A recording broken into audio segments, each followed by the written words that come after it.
What's up, guys, and welcome to Meet the Streamer, featuring your boy Bacon Sweats and your man, the myth, the legend, Falcon Elite. That's me. So, So I heard. so you heard. This is kind of big. Fuck that scare, princess. Yeah. So this is cool. This is a good moment. This is for you guys that don't know, I've been since I got onto Twitch and started streaming, I've been part of Falcon's community, and he's been a big influence on how I stream and stuff like that. He's been a big inspiration to me. So Such kind words, my dude. it's it's actually crazy that now I'm doing a podcast and he's here. So a very exciting moment for me to to say that. So for everybody that is here, I just want you to kind of talk about your stream and where you come from and everything like that, and then go into it. So All right. Not really much about my stream, honestly. Started streaming on Twitch legitly about I would say 2 years ago. Came from YouTube, went over to Twitch, decided to try the streaming because I wanted more interaction with the viewers. That's just basically why I think I started streaming. Because man, YouTube you only get like 2 views and 0 comments, my dude. And I'm like, I need feedback, my dude. I need feedback. So I started streaming on Twitch. Ended up liking it to a point that I just started doing it daily. And I'm on 511 days as of today of streaming daily. Which is nuts to me because I've it's my streaming career is now 3 months. I'm now 3 months as of today. Today was my first test stream. Like that was February 26th, so this is now 3 months. Yo, let's go, my dude. Man, already? Yeah, I know. It's kind of crazy, but it's kind of nuts that to even think that number 511, that's impressive for one. It doesn't feel long. I'm not gonna lie. It sounds weird. It just felt like I started streaming last month. I'm not gonna lie. And then I look at the number and I'm like, I've been doing this for a long time. So when on your like day one, right? Day one of your stream, what game were you streaming? That you were like, I'm just gonna stream. What was that? So it was January 1st, 2019, New Year's Day. My old job, we never worked New Year's Day. So my girlfriend was working, my family was just doing their own thing. And I'm like, you know what? I'm gonna stream today. Normally I'll just stream if I felt good or I had the time, just the normal stream vibes. And then I streamed, it was Black Ops 4. And I'm like, I'm going for the Dark Matter challenge. I haven't finished it. I'm going for a Dark Matter challenge.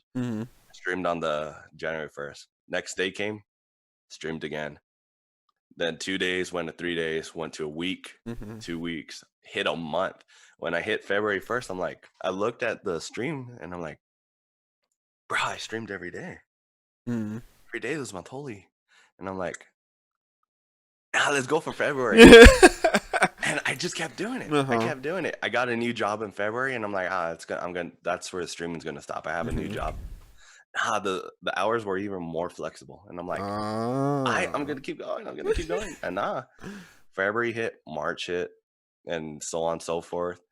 And I think it was around mid-February, I told my girlfriend, I'm like, what do you think if I do this daily? And she's like, hey, as long as you take care of your responsibilities, do what you got to do, and don't fall behind on stuff, you're good. And I'm like, bet. I'm going to keep it going. And I'm like, I'm going to do it for like 6 months or something. And then by the time I realized it went past 365 days. Man, that's crazy. What is your favorite thing so far about streaming? Like just the community. The community? The community. I'm not gonna lie. You get the worst and the bad of the community, and I love each and every one of it because I think the community brings the realness of me. YouTube, I can make a YouTube video and you guys could go on my YouTube. I'm fake as fuck. I am so fake because I'm just talking. Yeah. I'm talking to the camera. I'm like, oh, I'm going to sound like PewDiePie or I'm going to sound like, Markiplier. And I'm like, I look at the video and I cringe, man. I can't watch my videos.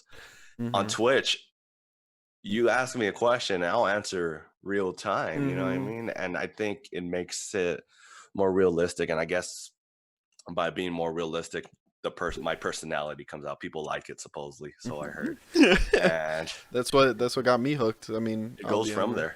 there. Yeah, we that was kind of my thing. Like I've never been. So I'll be honest with you. That this whole Twitch experience. This is the first time I've ever been behind a camera. Period. Mm, Like and like that was kind of my like I was like terrified of it. You know what I mean? Because I was like I'm gonna be in front of this camera, and I was like when I start streaming, I'm like I'm not gonna have anybody watch me. Like nobody's gonna watch me. So like I got like 6 months to prepare. You know what I mean? 6 months, 7 months to like prepare for that.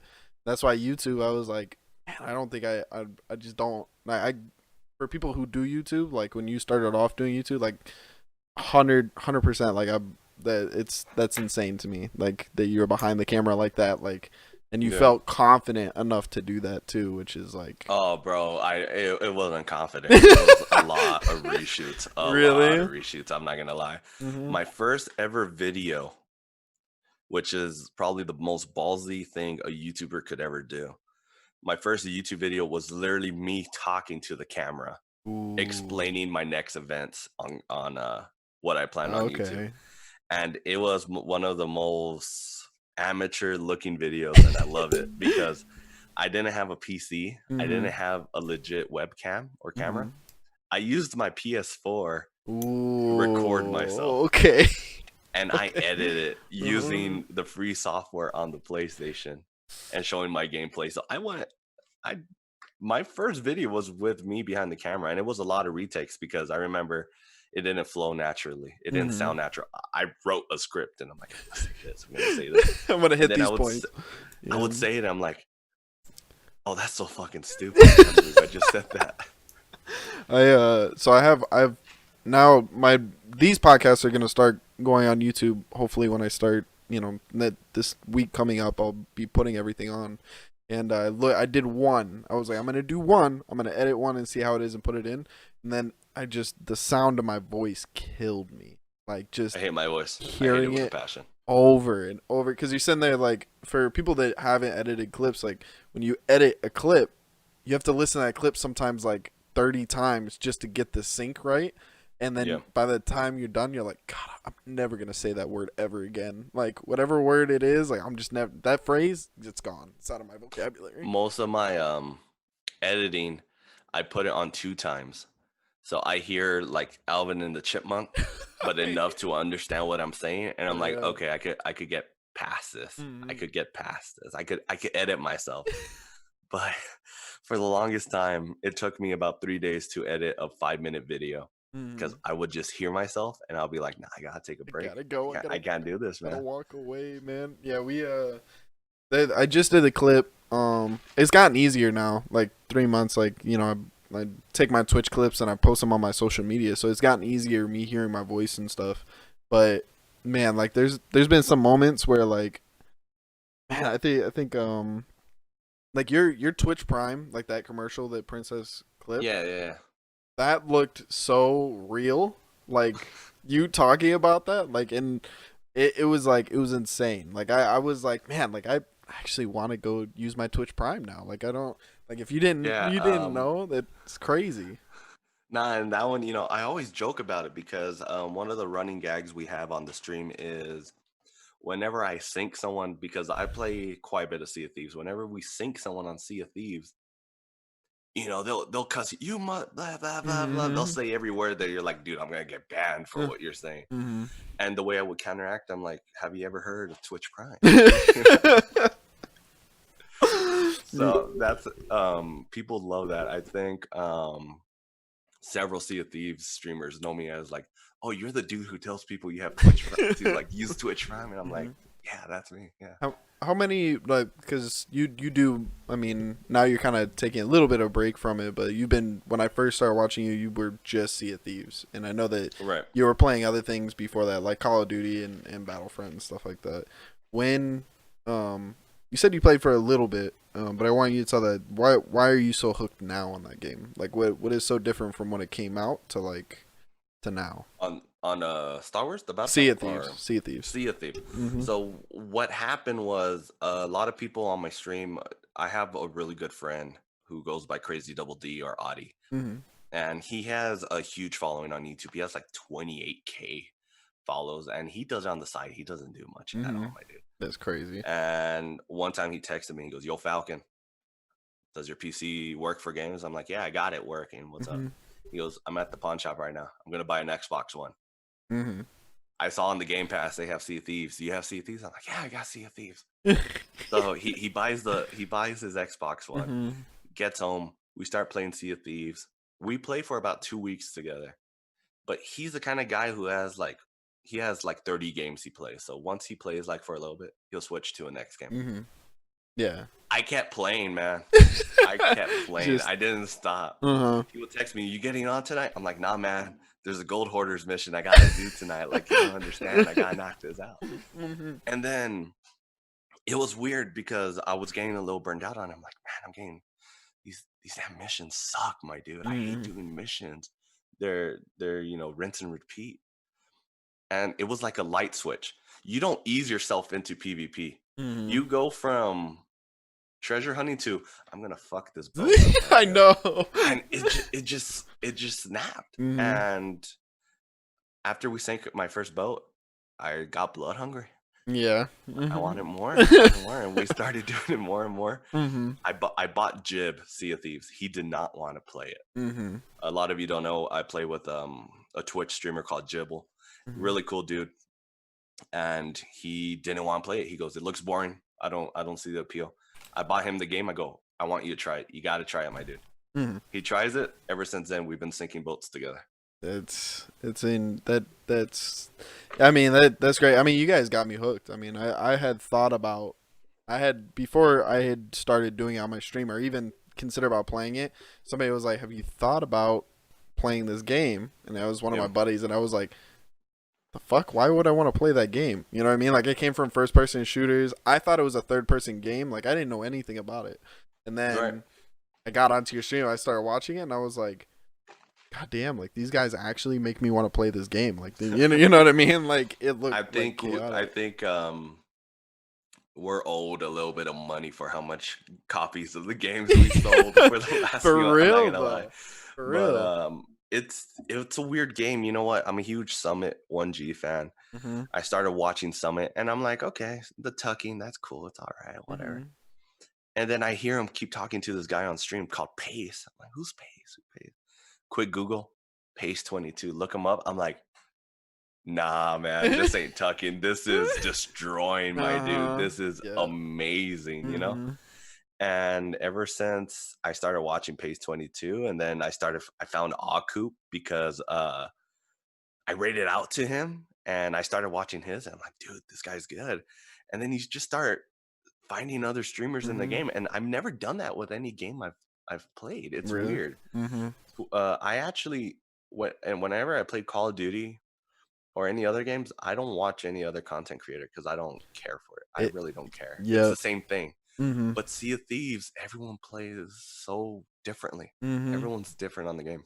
And I think that's what hooked me up more because I'm like, "Oh, I saw someone do this. I want to try it. Oh, I saw someone do this. I want to try it." And it's just, I don't know. It's a weird interaction. Yeah. I dig it though. Have you run into any other streamers while you're like, what is that like a toxic? Is there toxicity between like within that community? Because I mean I stream multiple games, so I'm not really in one community like over and over again. But you're in that community, and people know you in that community. So have you run into somebody and they're like this guy, like, and fuck this guy, you know what I mean? Like no more. Several times. The seas are small, my friend. Yeah. You run into everyone. That's crazy. And I remember a viewer came in my stream. He goes, "Dude, you're playing with my friend. If you don't mind, can you put streamer mode on?" I'm like, "Why?" He goes, "Dude, well, you're averaging so many views. I don't want you guys getting hate mail. Just put streamer mode." I'm like, "Oh, there's streamer mode. Okay, cool, whatever." No, I don't care. I like getting salt. Yep. What it is, you know. And so you don't know. I don't know when I run into a streamer because I just assume they're a good player. Jib and my other crewmates, they're like, "Dude, this dude's doing moves. He has to be streaming. This guy has to be a streamer." First thing you think, this guy's good. He's a streamer, my dude. He's a streamer, you know. But I've ran into Coop several times on the seas. I met him on a raid. I raided out to him. Mm-hmm. So when I ran into him, I didn't have streamer mode on, and I saw his name, and I'm like, yo, that's Coop. Oh shit, that's Coop. And ever since then, whenever we run into him, our most recent one, he tucked on us for like 40 minutes. I didn't know. Ooh, And he kept killing me. Finally, I found his hiding spot and I killed him. And then I'm like, I'm getting out of here. I'm getting out of the area. And he texts me 10 minutes later, like he messages me, was that you? I'm like, fuck. Well, so just out of curiosity, when like gaming, what was your first game that like got you hooked to gaming in general? First game that got me hooked to gaming. Man, that's gonna be hard. I've been gaming modern consoles. Legitly, I played, Nintendo 64. We played Mario Kart, of course, Aladdin, Lion King, stuff like that. But the first game that legitly got me hooked, a lot of people don't remember, but on PlayStation 1, the first PlayStation, they used to sell bundles of video games. Yep. And 3 disc. And my dad, for my birthday, bought me 2 of those bundles. Army soldiers, like the toy soldiers, but they were like Call of Duty, and the Crash Bandicoot trilogy. Ooh. And the Crash Bandicoot trilogy, like, got me hooked because I'm like, yo, if I pass this level, there's more after this. I've never played games like that. And that got me hooked. And I would play that over and over.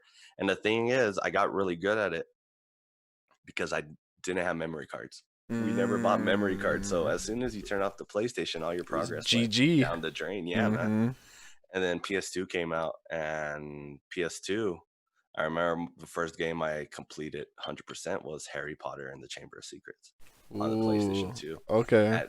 And I was able to complete it because I saved up my fucking money and went out and bought a 32 megabyte freaking memory card. Which is crazy to think about, right? Like those those consoles where like 32. I remember getting like there was the 16, right? There was the 16 like card for the PlayStation, then there was the 32, and then there was a 64, but the 64 was like ridiculous. It was fat. It was like it was like longer than what the piece was. It was like twice as long, and it was like twice the price. It was like $80 to like $90, and I was it was fine. 32 megabytes held 50 plus games I had on my stream. My PlayStation 2, and I remember completing Harry Potter, and the freaking credits rolled, and I'm like, brah, I need to get into more gaming, dude. Yeah.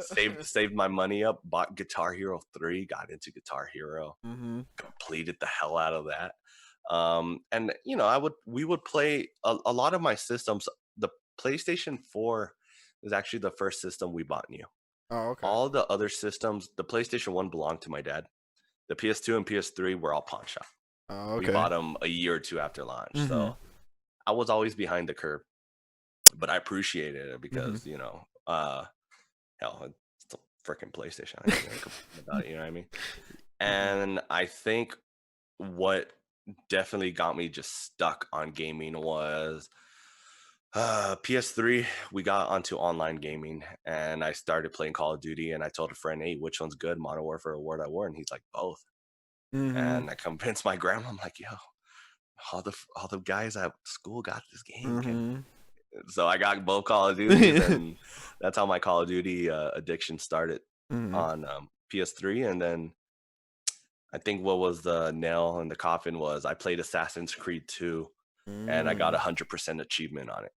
That's, if you guys don't know, that's crazy hard, because all the Assassin's Creed games, the achievements are very they're very precise on what you have to do. Easily 500 plus hours into the damn game, I do.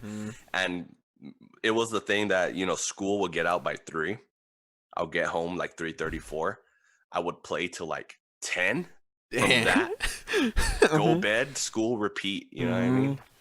Of course, high school hit, and my gaming dipped ugly. It just really it dropped because I started playing footballs. I started doing electronics. I started doing a lot of stuff. Then I got hurt. in football. And I'm like, all right, back to gaming. That's what I'm gonna do. What so that was that the first experience of playing sports was when you went to high school, or was that like Middle school was, but it was weird. Middle school did it during school hours. So you didn't really have the after school activity. We did, but it was like 30 minutes after school. Whatever, nothing crazy, you know.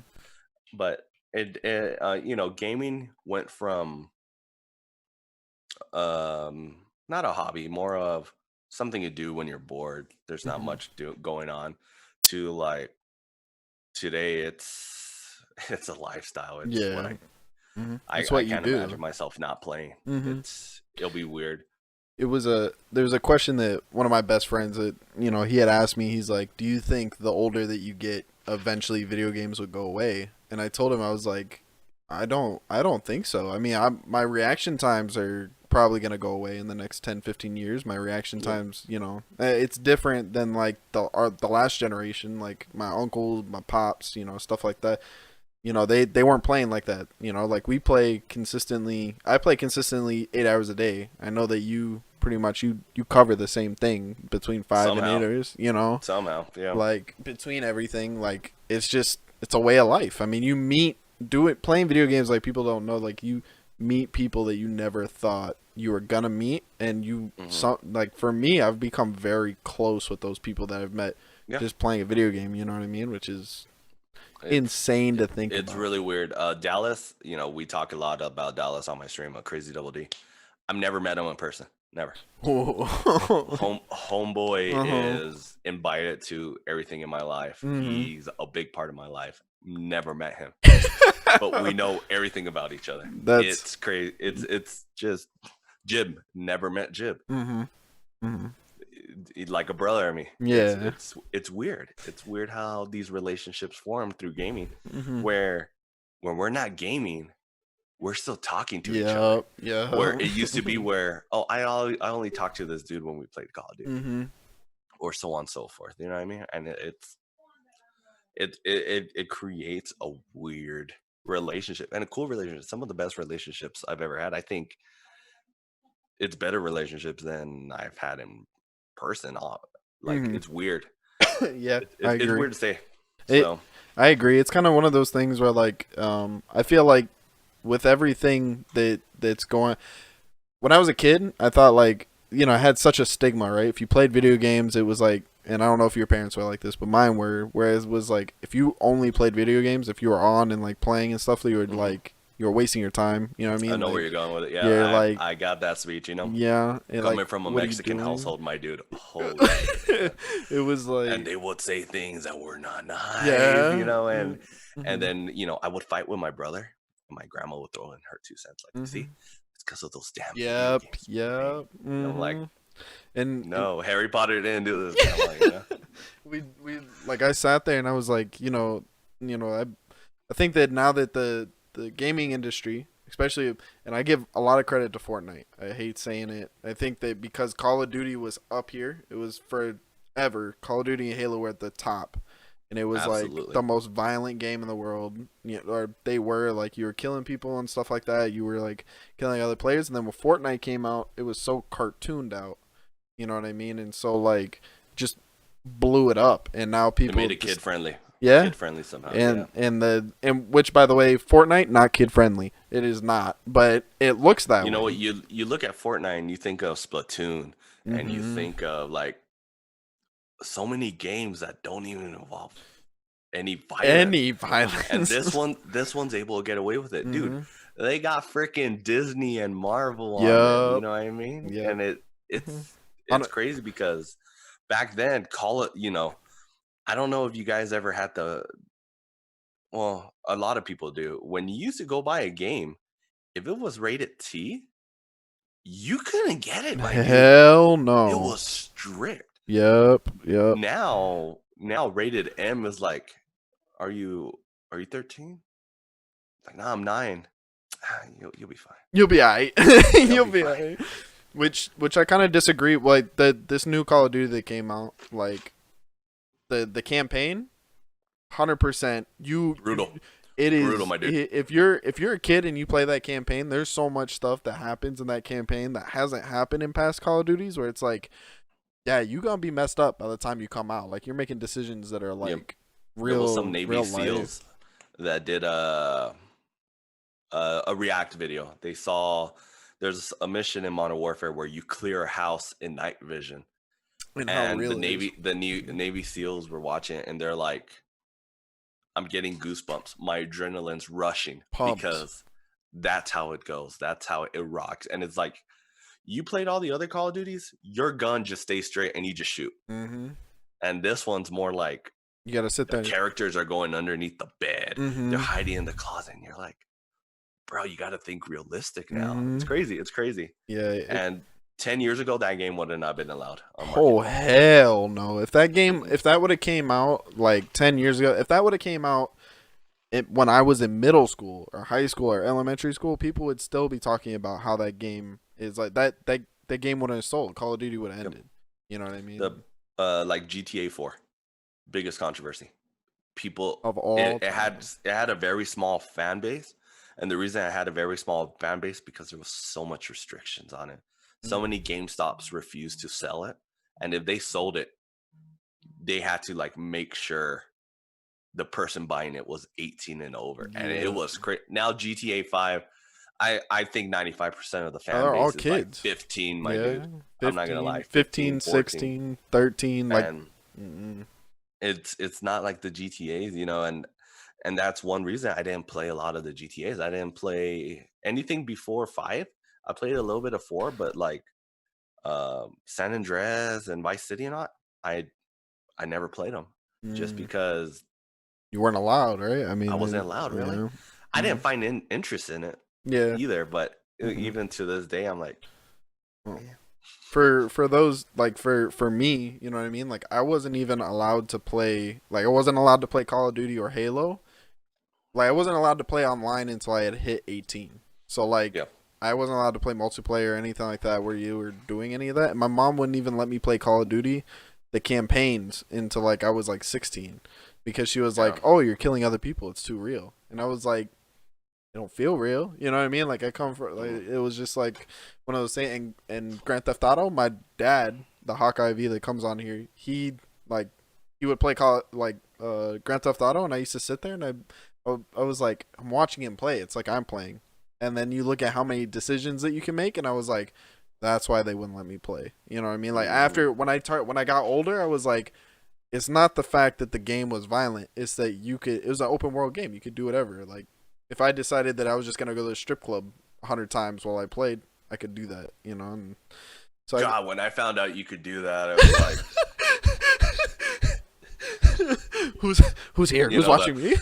The light turns off and you're looking at the door, sweating. my dude. And it's like, shit, man, it's crazy. You know, when you find out that happens, it's like, man, you know, and I used to get Game Informer. I used to get PlayStation Magazine, and I don't know if a lot of you remember, they don't do it anymore, but before you got the magazine, the first page would have all I can't remember what's the correct term, but basically the rating for the game from E plus 10, E, M, and A.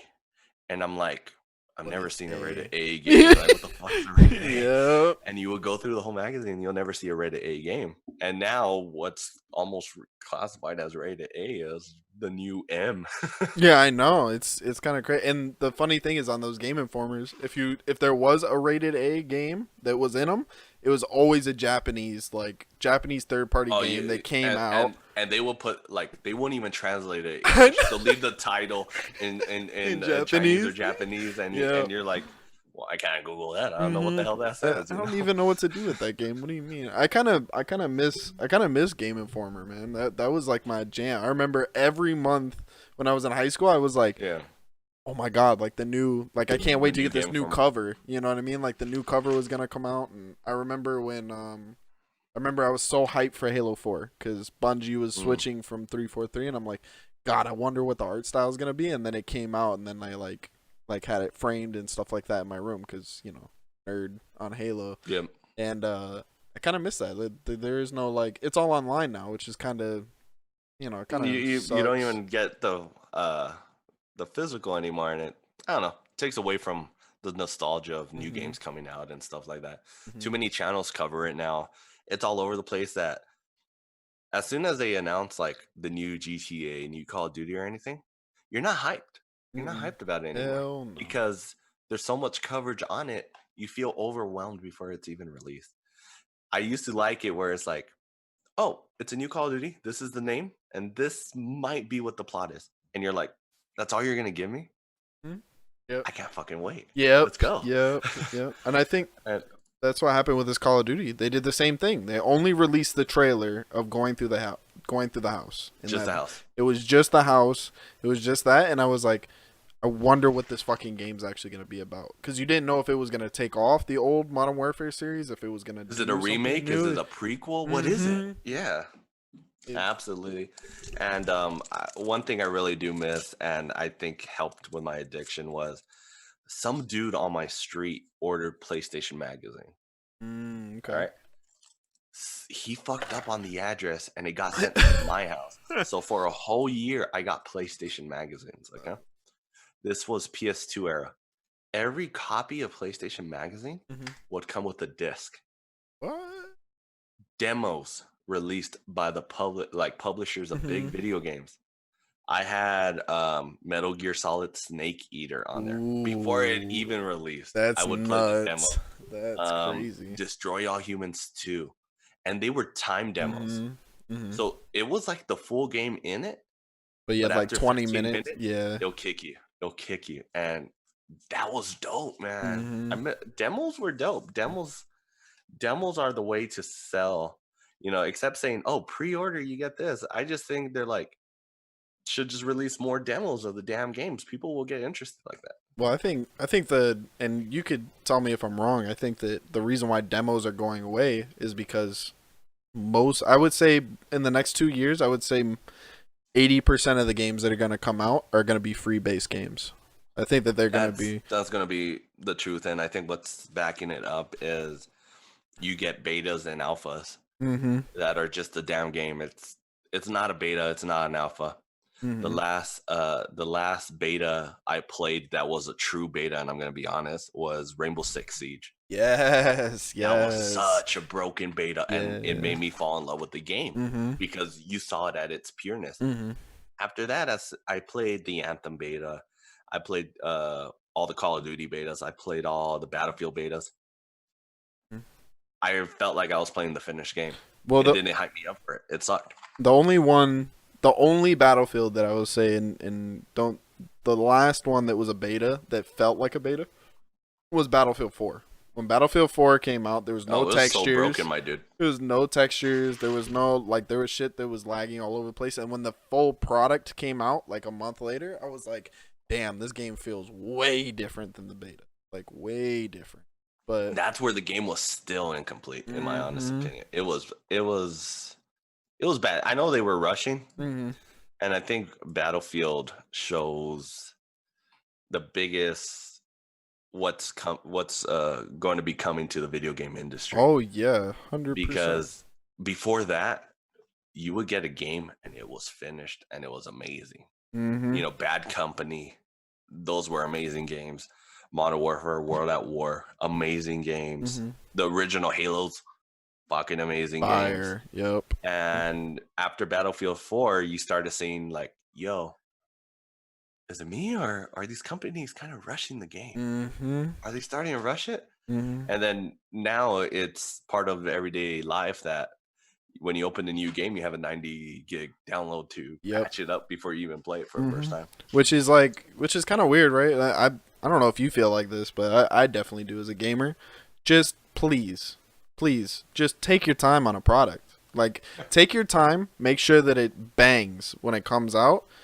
I don't care how long it takes. Like, this next Halo, this is the 6th year.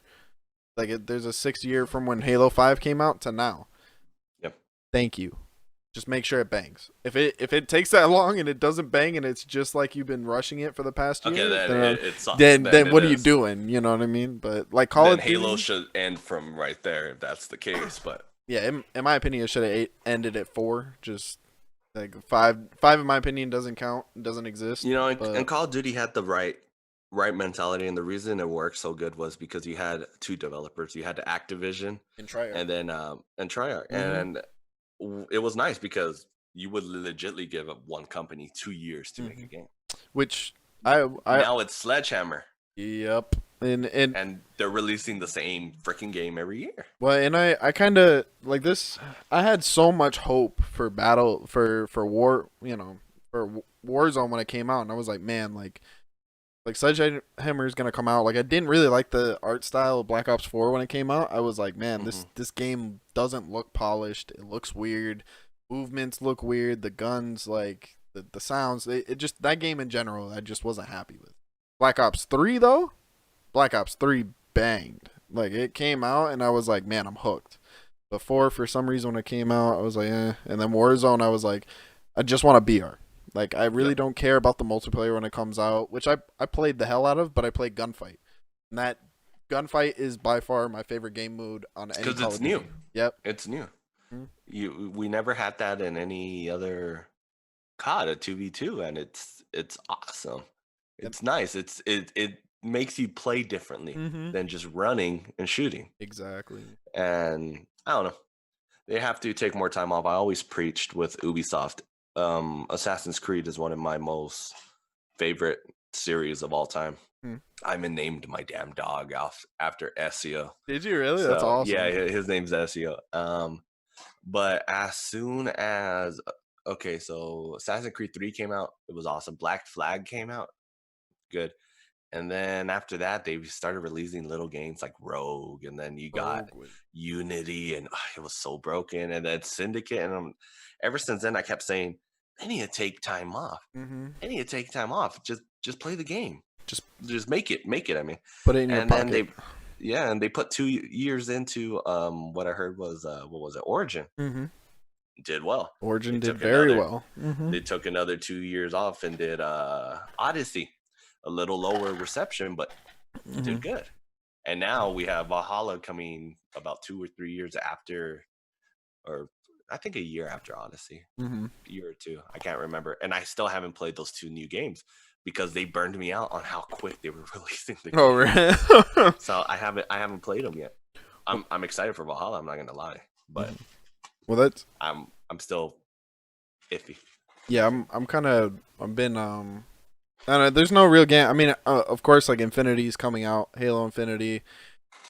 I feel my stomach's like it wants it to be like it's been 6 years. They can't fuck it up. You know what I mean? Like they took a long time to do it, but at the same time, it's like with the way the gaming industry is now, it's like if it's not a free game coming out for everybody to play, say it doesn't look. It doesn't seem like it's gonna be good. You know what I mean? Like it doesn't seem like it's gonna come out and do what it needs to. Like Warzone came out, and I would have just rather them just release Warzone. Just release Warzone by itself. Its own game, my dude, and it would have been successful. It would have been successful. Instead of that, they decided to do what they're doing. I don't know. I've kind of just been, that's why I guess now I'm hooked on DayZ, which is like that game came out almost 10 years ago on Arma. And now it came to console, and I was like, I kind of want to try it. And now I'm like this game's 10 years old. Nobody's really playing it, but I'm obsessed. You know what I mean? Like I'm obsessed with it. Why is it that I'm obsessed with something like that and not something that's coming out like today? You know what I mean? With the graphics. And I think it does a lot with like the cookie cutter thing. It's its own shape, my dude. It's badass. It doesn't play like every other game, and that's kind of refreshing because. Like I said, the reason I was telling you earlier, the reason I'm having a little good time with Battlefield or Battlefront 2 for Star Wars is I could play it naturally. I don't have to think twice. Yeah. That's not good. Yeah. That means there's 6 other games that play the same way. Yep. And I don't have to put much thought into it. And it's kind of sucking because that's what a lot of games are turning into right now. Just cookie cutters. Yeah, I think that I don't know. The cookie cutters are kind of. I mean, Assassin's Creed was never a cookie cutter game, and now it's kind of like after 3, in my opinion, it became a cookie cutter because they were like, let's go ahead. We're gonna make because like 2 and 3, the story was kind of everywhere. You know what I mean? You didn't know where it was gonna go off to. You didn't know what was next, and then you played like Syndicate, and you played like a little bit of And you Black kind of, Flag. it was so linear. Yeah. You just Hmm. followed it, and it's like, yeah. Yeah, it's like what are you supposed to do? Same thing with like Halo. Like when Halo 4 came out, you didn't know what was gonna happen, but Halo 5 came out and it was like after the first mission, I'm like, fuck, this is really gonna happen at the end, and that's exactly what happened. What happened at the end? I think that's why with the new Call of Duty, I felt the same way after Modern Warfare 2. I felt like the campaigns were the same, repetitive. Like Right. you're in there, you crash, you fight some dude at last mission, you kill him, and then it's all good. And then this one was like all over the place. It was super long, super difficult, like just nuts. So I'm Yeah, and not a cliffhanger, but it was left with like, there's more to come to. oh And yeah. you're like, oh, badass. All right, cool. You, So that's I think that's why like Battlefield was always my thing where I love that game's multiplayer because it's so different because it's like buildings are just destroying themselves, like there's tons of people on the map, like it just plays different than all the other shooters, yeah, but the campaign always lacked. And like the campaign, in my opinion, was always that's what I like heard. it Yeah. was just like lackluster. It was like, here you go, here's a couple missions, go to multiplayer, like that, like go do your thing. See, and So I started off in Battlefield on a weird. I never played for or Bad Company mhm. before because I was always a Call of Duty fanboy, right? It was always it's weird, just like how it's always Xbox or PS4. It was Mhm. always Call of Duty or Battlefield and stuff Mhm. like that. And it was like whatever, I don't care. I started on Hardline, which is probably one of the worst battlefields that come out, and it was okay. I remember someone told me, "Oh, you should get it's like Cops and Robbers." It was nowhere near Cops and Robbers. It wasn't Mhm. that good of a. Uh-huh. Then they went back to World War I with Battlefield One, and I'm like, all right, okay, this is cool. Yeah. This is Mhm. I like it. Mhm. And Battlefield One's what got me affiliate on Twitch. Ooh, That's I what didn't. I got addicted to it. I Okay. started playing it with Crazy Double D, and we just hit it off with it. Then Battlefield 5, and I'm like, fuck, they went back a hardline. I didn't like it. I didn't Mhm. like it at all. It Yeah. didn't play well. I guess that that's another question. When did you decide? I know that you said January 1st of 2019 was your first time streaming. When did you like start hyping yourself up to stream? Like when was your epiphany of like maybe I want to stream a little bit more? You know what I mean? Or when did you Well, get into that? the January 1st, I had streamed before it. Mhm. Um, I've before I've always had this Twitch account, but I Mhm. never was active on it. Mhm. I've been content creating since I would say 2013 to 2015. Mhm. That's where it kind of started, right out of high school, early years of college.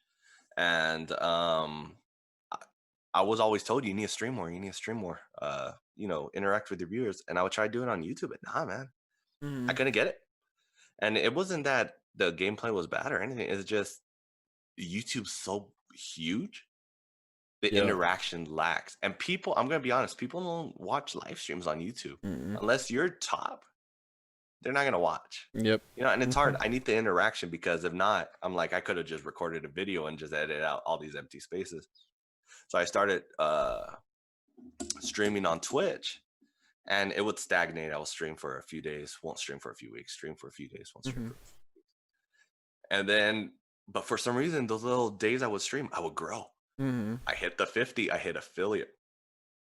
And then I would stream a little more, but I wouldn't keep the daily. And then I'm like, okay, let's try something different. Let's try Mhm. stay dedicated. And I think that's where the daily started. Oh, okay. Daily. So Mhm. I hit it on the January 1st, and I kept doing it. And I think when I hit my first 100 follows in 1 month, that's where I'm like, yo, I want to keep this up. I really like Mhm. this. Yeah. This is dope. I Mhm. like that. I like the interaction. I like it. And that's the only thing I like. Mhm. I love the interaction because you get feedback, you get the good and the bad. You get people going, "Hey, this is good. Hey, this is bad." And it's like, "Okay, let me see Mhm. what I could do. Let me see what I can Mhm. do." And I think I'm addicted to that. Mhm. The the feedback, the communication, the Mhm. connections you get with people because it's real time. It's it goes back to my childhood. Some of my best gaming moments I have is going to a friend's house and there's 10 of us and we're all lined up around the TV Mhm. playing a game that's like 4 controllers and we're all taking turns. Mhm. And that's how I feel streaming is, Mhm. because I'm just playing with some awesome people. We're all enjoying the same game. That's how it feels to me. That's why I love it. Yeah, I feel the same way. I actually I think I've talked about this a little bit. When I first started like looking into I don't know if you know who Professor Broman is. He's a Hmm. streamer. Yeah, I started watching him and I was like, man, this guy is like fucking hilarious. You know what I mean? I was like, I really think I want to do that. That was in 2014 or whatever. And then I just did nothing about it for like 5 years. So Yep. like for you, like I want to say like I commend you for like as soon as you are like I want to do content creation, like I want to do it, like you went ahead and did it, like you know what I mean, and that's crazy. I mean that's awesome. You know, to be No, honest. thank you. You know, it's something I've always had a passion for. Again, if you ever go into like my profile and everything, I thank 2 big people in my life, which is of course Crazy Double D, because the times I'm like, I'm gonna delete it. I don't want to do it. And he's like, Mm-hmm. you go Falcon. The stupidest shit you could ever do. Don't do it. And I'm like, all right, man. All right, that's fine. And then PewDiePie. I grew up on PewDiePie since 2013. You know, just watching PewDiePie. I'm like, fuck, I love it. You know, I love his interact. I love his content. And I'm like, I want to make my own content like that. Mm-hmm. And I remember it was like 2016, and people kept telling me, "Yo, you ever heard of Twitch?" Fuck's Twitch. I'm like, oh, that's where all those nerds stream, right? Yeah. I know what you're the League of Legends. Yeah, no, you can stream anything. Go ahead. Hunter, thank you for the 2 months in a row, man. Thank you for being part of the family. I saw it pop up, and I'm like, yeah, go ahead.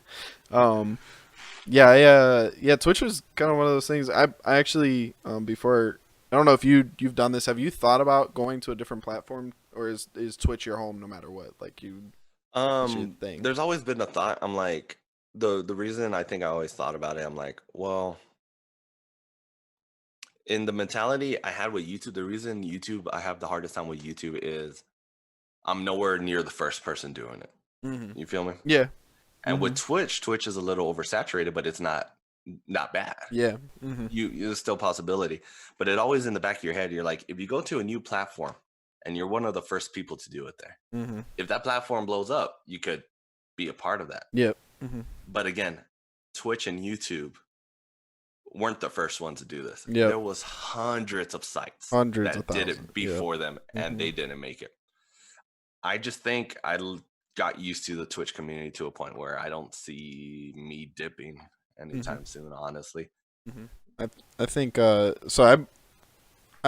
It's so weird, right? Because when the people that I watch the most, right? Like there's 3, and now one of them is no longer part of the Twitch community. He's over at Mixer. Like Shroud is a big influence on me wanting to get on PC and even playing PC games. He was like even first person shooters, man. Yeah, that's something. Yeah, that dude is insane. But Summit 1G I've been watching forever, and he's, in my opinion, he is the godfather of Twitch. Like he started on Twitch, like literally grew with Twitch, and like now he's, in my opinion, like Twitch isn't a thing without Summit. And right. There is talk of Summit leaving, which is nuts to me. Like that, even for that. You didn't see the tweet, my dude? What? He announced he's not going nowhere. Oh, really? Yeah, he announced it today. I saw it. Damn, that's crazy. I'm like, oh, you didn't see it? Yeah, so they did a cool little, montage of like him not wearing a hat. It's the weirdest thing I've ever seen. Yeah, he's crazy. Draga, thank you for the raid, man. Much love, dude. Thank you for being a part of the community. Yeah, it's weird because he was kind of hinting at it, like, maybe I will, but I knew deep down, like, he's not moving. Like, there's no way. Like, Twitch is not a thing without Summit, and if they were able to pull, like, a Summit or, like, a Tim, if they were to pull, like, him or Tim the Tatman, like, Mixer would, the following that would move over to Mixer, because even the following that happened when they took Ninja and Shroud, like, they were massive. It was massive. The gains that they had grabbed, but man, that it's just crazy that there's even, like, thinking back 10 years ago, I'm like, it's crazy to think, like, I was like, people stream? What the hell do you mean people stream? Like, You can Yep. watch people play games, and then now it's like there's companies out there fighting for people, For like people to tooth stream. and nail fighting for people to like come And over the it's a platform. 10-year span. It's not something Mhm. that's been going. It happened really quick. The gaming Quickly. industry grew so Mhm. huge in that small time span. It was kind of nuts, and that, you know, it's still nuts to me to think like YouTube, like you look at like Courage moved to YouTube. YouTube's Right. like gaming pro, like the gaming has always been a huge platform for YouTube, but now like live streaming is becoming a thing on YouTube. They still have to work their kinks out though, because It's still hard because when I used to stream it, either if you were subscribed you will get notified, but my god, sometimes my stream wouldn't show up. So I finished yeah. streaming and then it would post and I'm like, Motherfucker. no wonder no one was in here. Thanks YouTube. Appreciate that, my dude. For real, man. But I remember 2016, they're like, have you ever heard of Twitch? And I'm like, nah, what is it? And they're like, it's just streaming and everything. So I remember I made my first Twitch account, which was this one. Mhm. I went on there. I think I was under like DC Falcon, Mhm. which I'm under like a lot of my personal stuff. And I'm like, well, shit, what do I watch? Who I go? Went into the Minecraft section because that was like the first thing that could pop in my head. Uh-huh. And ironically, I found a streamer called Bacon Donut. Ooh. Okay. And Okay. all he streams is Minecraft, modded Minecraft. Really? And I'm like, oh, this is weird. It looks like a YouTube video. Mm-hmm.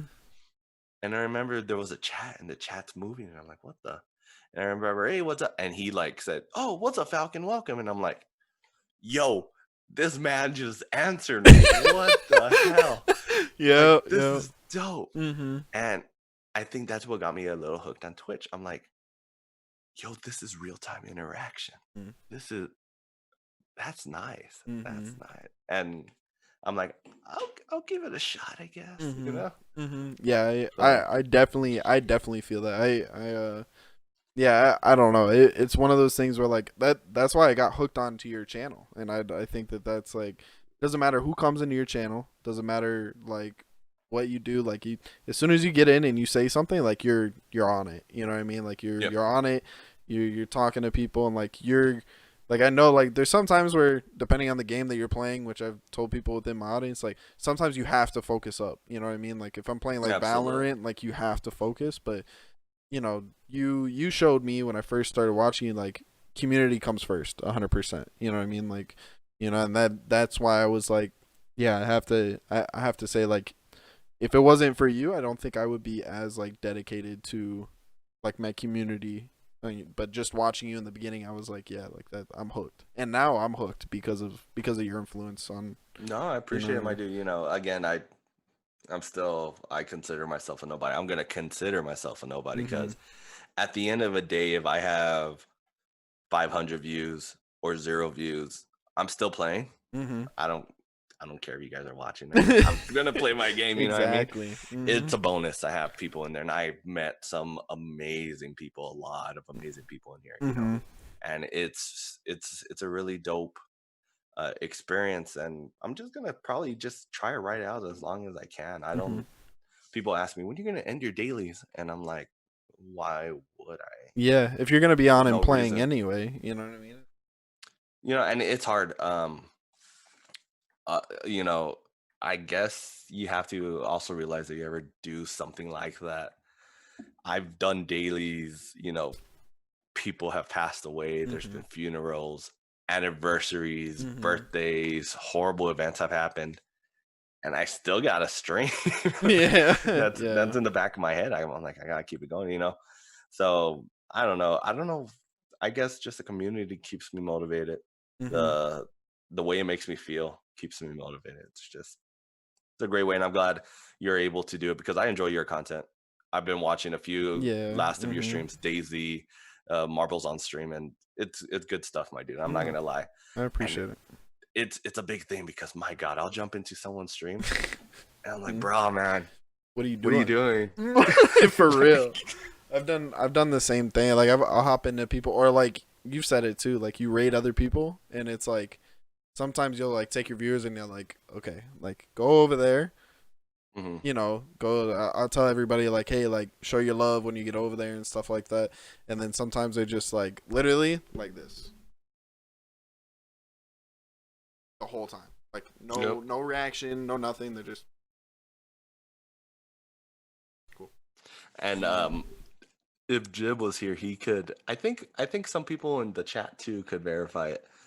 Um, about a good 80% of my raids, man, I would raid them, and it's like, did I just raid a channel that's not live? Yeah, for real. What's going on For here, my dude? real. Mm-hmm. You know, and I think a lot of people, it's sad to say, a lot of people are streaming for the wrong reason. They're like, oh, Hmm. they read an article about Ninja, and they're like, oh, I'm gonna stream. I can make that wanna be money. like, I Yeah. want that money, yeah. And it's like, bro, if you go in with that mindset, you're gonna have a harsh reality check. Mm-hmm. You Mm-hmm. really are. Mm-hmm. And I'm like, I went in there where I'm like, yo, I like this, and I want to show my friends the video the Mhm. next day, so I'm just gonna record it. Mm-hmm. That's my freaking mindset on Mm-hmm. it. So I think a lot of streamers out there right now are just streaming for the wrong reason, just because they're like, oh, so and so started streaming, okay, I guess I'm gonna do it too. And we're gonna see a big influx like that on Twitch. We're gonna see a lot more celebrities coming onto Twitch. We're gonna see a lot of bigger names because they're like, hey, everyone's doing that. Mm-hmm. You know? Yeah, I think that it's kind of weird, right? When I got on here, it was the same thing. Like all my friends were like, "You need to stream. Like get on a stream. Like why aren't you streaming?" And I was like, "Fuck it. Like I love playing video games. Like I love unfortunately some people inside my life they've said like, "Oh, you're very like articulate and you just won't shut the fuck up. So like you might as well, you know what I mean, get up there and like talk to people." Bacon? Yeah. Fuck up. Shut what? the fuck up. And That's new to me. And they were like, you need to like, you should do it. So I was in there. I was like, my job's really well. My job's good outside of here. And I was like, well, might as well like try it. And now that I've done it, I'm hooked. You know what I mean? And I think a lot of people who, like, for instance, that they watch you or they watch like someone who's like Summit, they don't realize the grind that you have to do to like get to where you want to be. You know what I mean? Like this. Mm-hmm. Like streaming's not just streaming; it's a business. It people don't want to look at it like that, but it is a business. It's a hobby. It is a business but mentality you need, because I used to say, for every hour I put into stream, there's 4 hours behind it of preparation. 100%. And it's, I streamed with the most basic equipment for a year or two. I've only streamed with a PlayStation 4 and my mic. Damn. No cam, and I streamed, I grind, I made videos with it, little by little. I saved up, bought myself a little computer that could do editing, and little by little, you start watching tutorials, you start messing with things, and you're like, how do I put my camera over the game? Oh, how do I make my audio sound good? Oh, I want one of those flashy little logos. It's all extra in my opinion, but it's worth it at the end of the day, because your content could be there. Your content could be some of the most amazing content in the world. You could be one of the best streamers and your personality is the greatest. But if the person going through the browse section, if your little frame that's on there doesn't catch their attention, Yep. they're not gonna go in there. So you do have to add a little flair to it, and it does take time to learn some of it, I'm not saying it's necessary, there's big streamers like Lyric who no cam, and he Yeah. streams and people love it, but again, a lot of us aren't like him. Nah, yeah, there's You a know what I lot of mean? us that aren't built that way, you know what I mean? I think that I think one of the things I want to ask you, like, why did you go with Falcon Elite? Like what made you, cuz people ask me about my name and I'm Why you gotta expose me like that? But I have to know, like, why'd you go with that? All right, so straight out, Elite comes from, I was a huge Call of Duty fan. Of course, everyone knows that, especially the OGs. Call of Duty came out with an app called Call of Duty Elite. Oh, okay. All right. So, what that was is you made your own little clan and you would compete every week, and whoever came out on top got XP, my dude. Ooh. And I needed to make a team, so I'm like, yo, Falcon Elite. Okay. Okay. Falcon's my name. Oh, okay. It's my last name. Oh, okay. Oh, that's So awesome. it's really natural for me Hmm. to put my name onto a lot of stuff, just Okay. because it's kind of a unique name. I Hmm. remember in high school in football, my name was on the back of the jersey, and they're like, "Bro, how you get your nickname on your jersey?" I'm like, "It's not my nickname, dude. I Come feel on, that. homeboy." I feel that. No, that's awesome. And your logo, by the way, if you guys don't, it's in the overlay. It's right under Falcon. Mm. Your logo is amazing. It's like, No, I thank you. mean, I have to give all the credit to Crazy Double D. He made all my graphics. really? Also he made all of them. Homeboy, he went to school for it. He graduated with a degree for that kind of stuff, and he just does it naturally. I had a different logo. I made it with a little cheapy editor, and it was all right. It was a cool bird logo. And Dallet, he kept asking me, he's like, "Bro, let me remake your logo. Let me make you a logo." And he made me like 4 logos. Mm. And I saw this one, and I'm like, "Bruh, I need this one." And he goes, Yeah. "It's yours." So Hmm. ever since then, I think I've been rocking this since 2015. That logo's been mine since 2015, Yeah, and I don't man. think it's going anywhere. Yeah, that logo, like when you see it, it's very profound. It's very like, and it's very you. That's the I other get a thing. lot of people who tell me, "Yo, Hmm. I just realized there's a bird in the middle of the logo," Yeah. and I'm like, "You don't see that?" Yeah, I think yeah, that logo, I mean, that's one of the things that, and your emotes are amazing as well. I mean, Yeah, everything. no. A lot of my emotes came from either little moments I had on stream. Hmm. They're all most of the emotes besides the logo and the fire double D, because I had to make one for Dallas. I'm like, Hmm. if an awesome moment happens, I'm gonna show Dallas off. Hmm. But everything else was just like, all right, I'm gonna take a picture and I'm just gonna PNG it, and Hmm. No, I feel that's all that. it's gonna be, man. That. I'm like, that's fine. And it's people the community loves it, everyone loves it. Hmm. So I think I did a good choice on them. A lot of people go out and no hate. It's fine. They pay a good amount of money to get their logos made and Hmm. everything.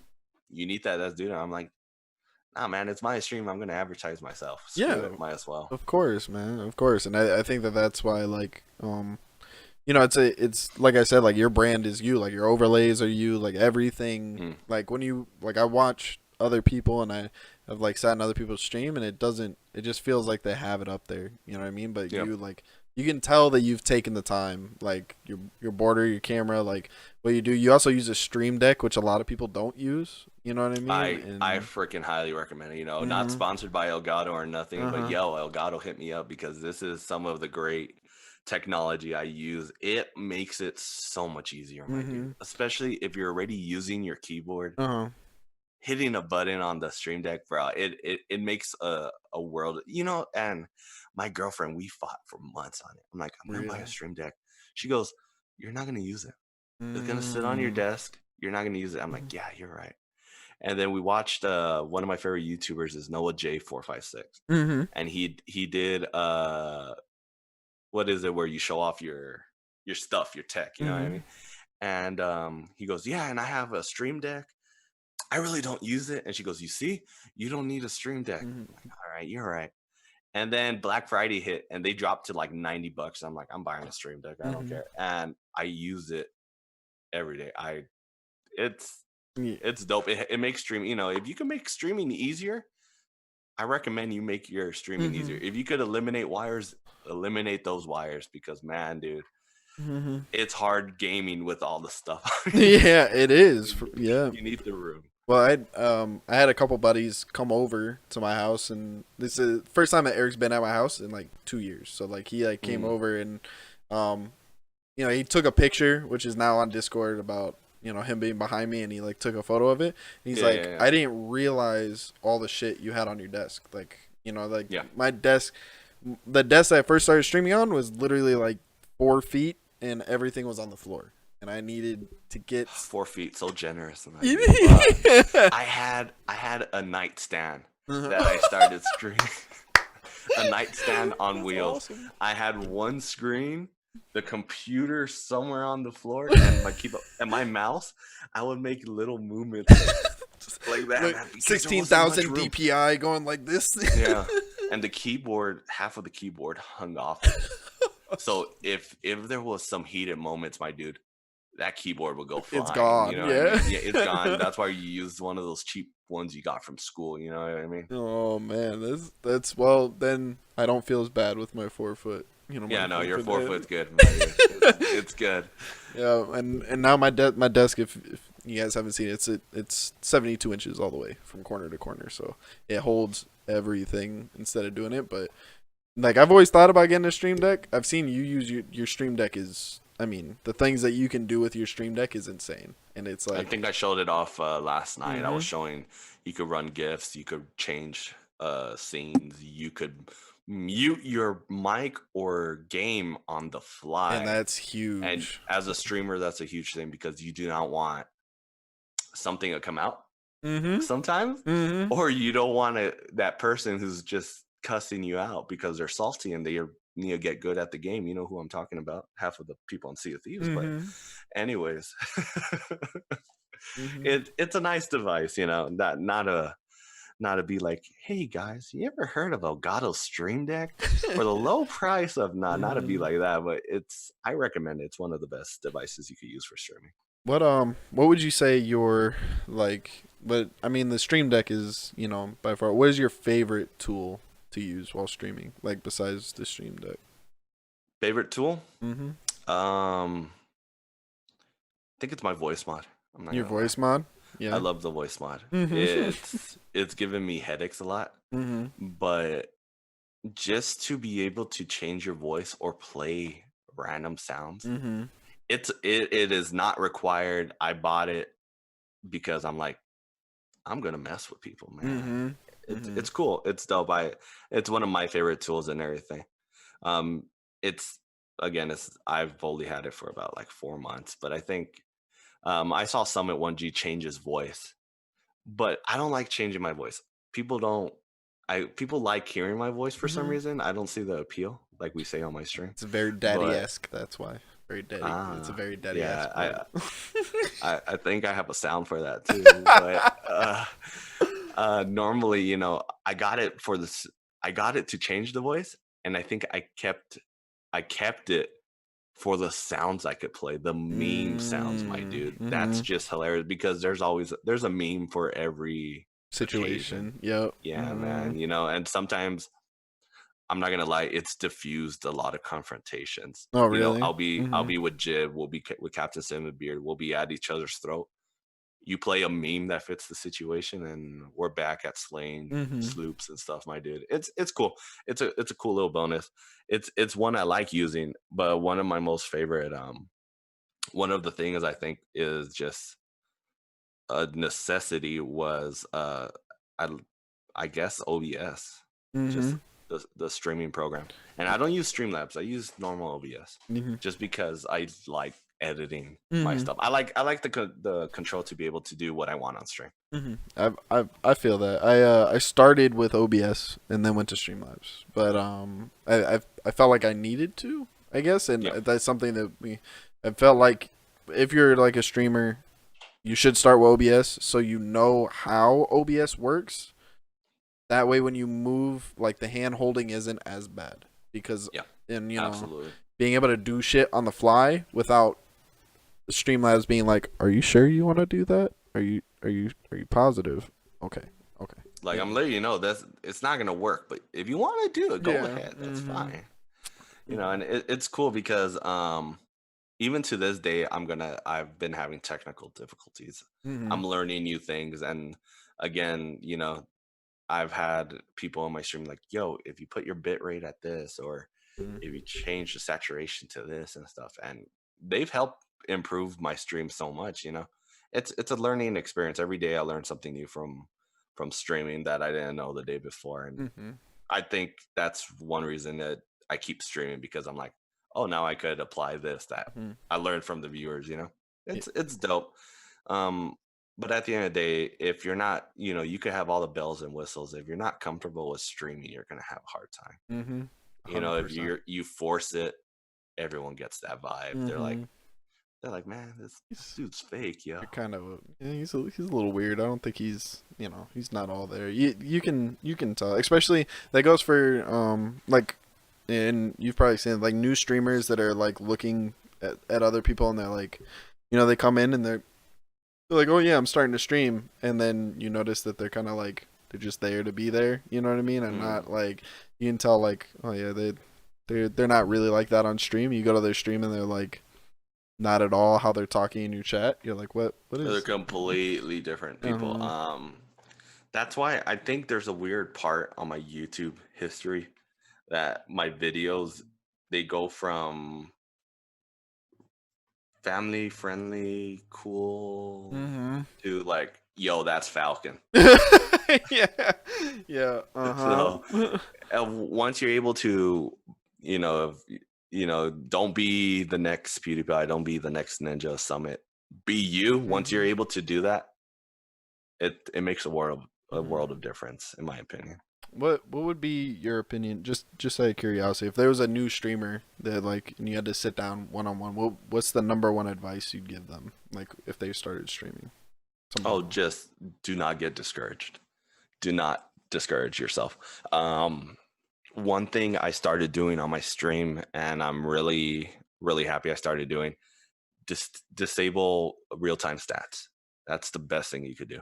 Don't watch your viewership. Don't watch your sub count. Don't watch your views. Don't watch any of it. You could have it open in the background, but don't be it an eye shot. You don't want to be seeing that, because what happens is you get a jump in viewership like by 20. You freak out and you're like, oh, 20 people are in here. But say you're at 15 views, whatever, you drop 2. You're like, oh man, god damn, what happened? Why did 2 people leave? Yeah, what's going on? Once you take those stats away, you're the same person at 0 views or 100 views. It doesn't make a difference. You know what I mean? And I say don't get discouraged, because you're not gonna hit affiliate in a month.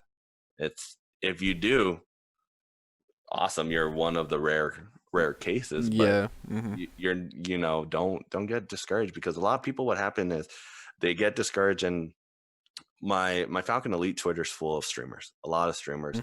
I get a lot of retweets of other streamers, and that's how I find other streamers. And a lot of them are like, not streaming today, I don't feel it. Yeah. Or feeling kind of down, and again, I'm not bashing them. You know what, life hits hard. Streaming's probably not the reason why they're not streaming, but a lot of them, man, they see their numbers and it's almost like code for, I'm not doing good, so I'm not going to stream.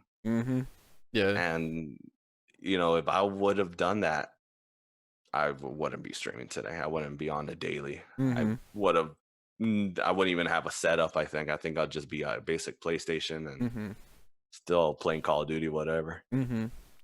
Yeah. And I'm actually like, I'm really happy. I'm really happy you didn't do that, because your content is amazing. I can't talk enough about it. It's great. Like my community that's come in here, like I've told them, like by far you're definitely my favorite streamer that I watch. You know what I mean? Like, oh geez, you're gonna make me blush, my dude. I'm just saying. No, because I watch bigger streamers, because Tim the Tatman is a huge influence on my stream. Absolutely. I love Tim. Tim is like, and I've talked about like his just chatting is like my favorite thing in the world, because he's just him. You know what I mean? And he acknowledges that he's not the smartest human being in the world, but he doesn't try to pretend to be anybody else. He doesn't like do anything, and that's where it kind of came from. And I've it's it doesn't matter how big that, but yeah, being part of the community and stuff like that. Which, by the way, I don't think you knew that I was a streamer at all until like 2 weeks after I had joined. No, you mentioned it like, I don't even think you told me, my dude. No, I didn't. I don't. think Princess or someone, they're like, yeah, I was in Bacon stream, and I'm like, hold up, Bacon streams? Well, yeah. What? Yeah, and then I'm like, what? And of course I like asking people. I'm like, yo, how did he get here? Like, what my famous question is, what are you doing here? What are you doing in my chat? Yeah. What? Like, what led you here? Yeah. I know not the content. What are you doing here, dude? Just clicked.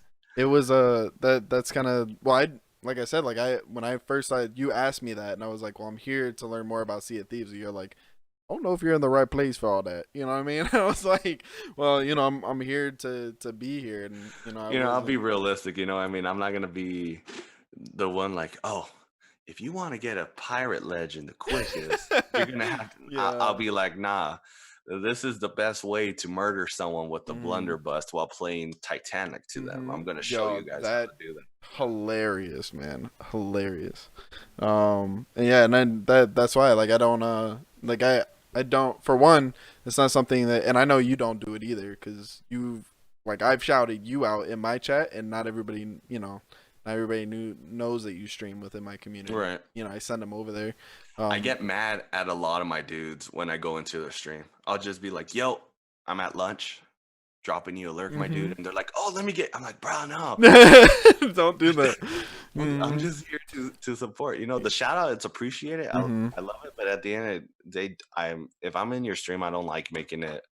Don't bring up my stream. It's your stream. Yeah. You enjoy it.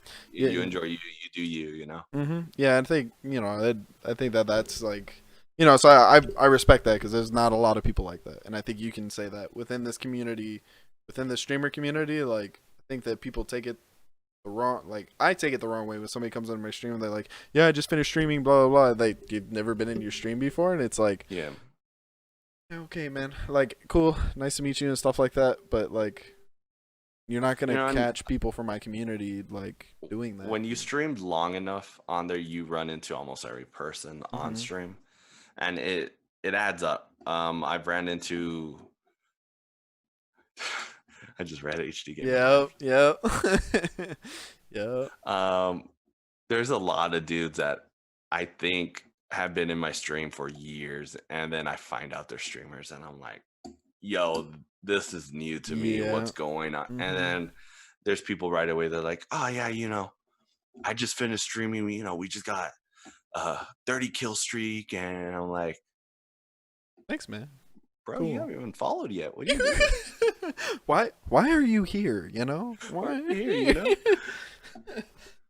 Yeah, it's one of those things. Like, I've told everybody, like, I mean, that's one of the things I want to grow organically. You know what I mean? I don't want to just go around to people's streams and be like, hey, like, yeah, I stream too. That's just not me. That's not me as a person. Like, I want people to come over because they enjoy my content, not just because I put my name out there. You know what I mean? So. And I get called out a lot on the way I stream.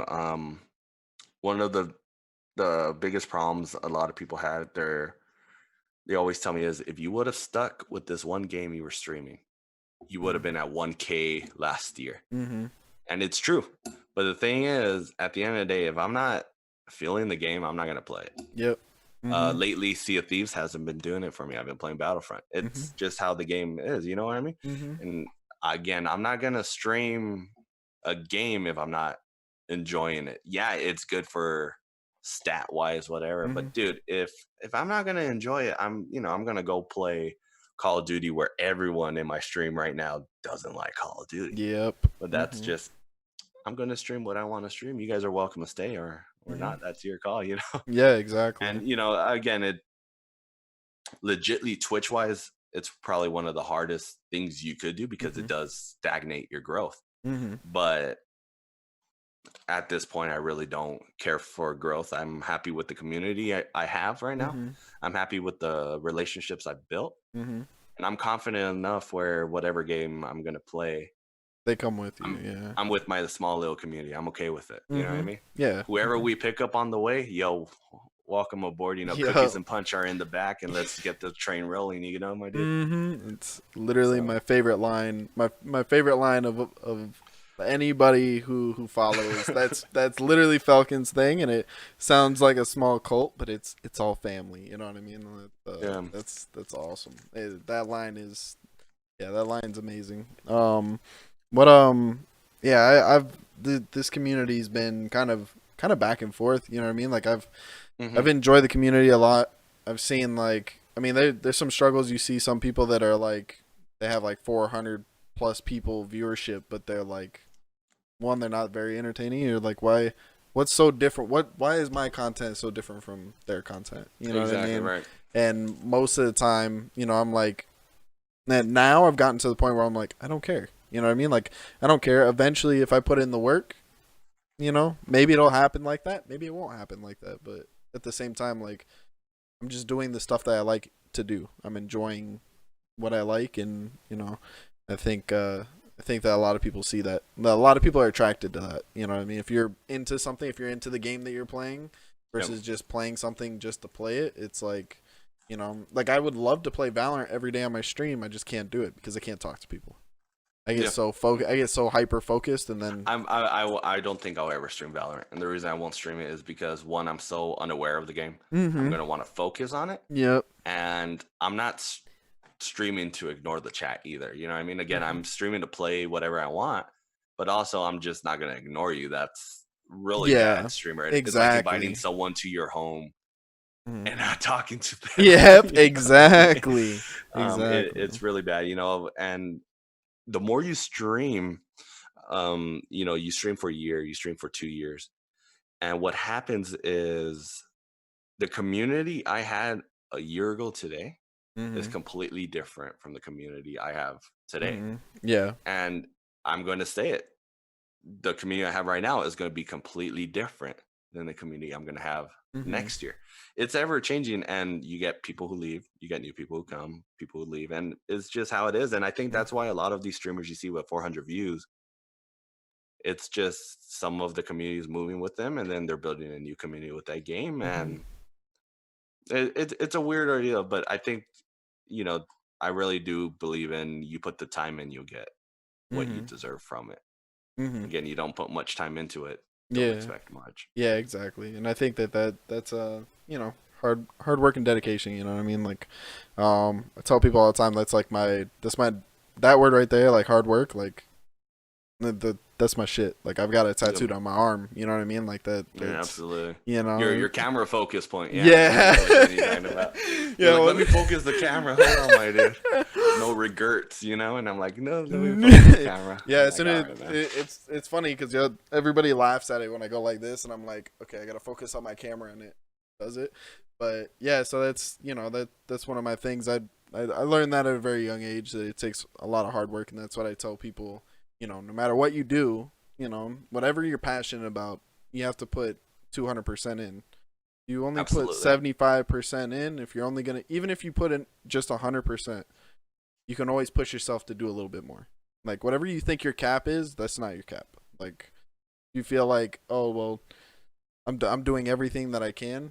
There's always something just a little bit more that you can do. You know what I mean? So absolutely. It's pushing the wall. It's like a marathon runner, you know what I mean? Yeah, and you got to keep changing it up, my dude, and no hate towards anyone who keeps playing the same game every day. I mean, I've done it for the past 5 months, but I've told my stream and I've told everyone I play the game with, I told them, this ain't probably going to be a game I'm going to play this time next year. Yeah. I'm probably going to be somewhere else. You know what I mean? Now, if I get my goals, one of my goals right now for content creating is I do want to become a partnership on Sea of Thieves. I do want to have a partnership on Sea of Thieves. And if it happens, if it's not, it doesn't. Hey, it is what it is. I'm not gonna be mad about it. I'll be like, yo, I had fun trying to do it. You know what I mean? Yeah. Would partnership make me play the game every day? I'll probably play it a majority. Yeah.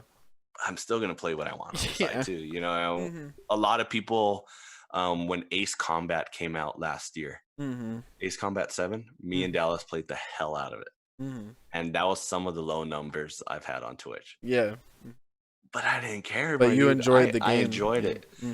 I played that. I think I played over 30 different games on stream last year. Damn. And not just one day. I would play over and over and over weeks, again. Yeah. You know what I mean? And then I'll switch the game. That's just how I roll on my channel. And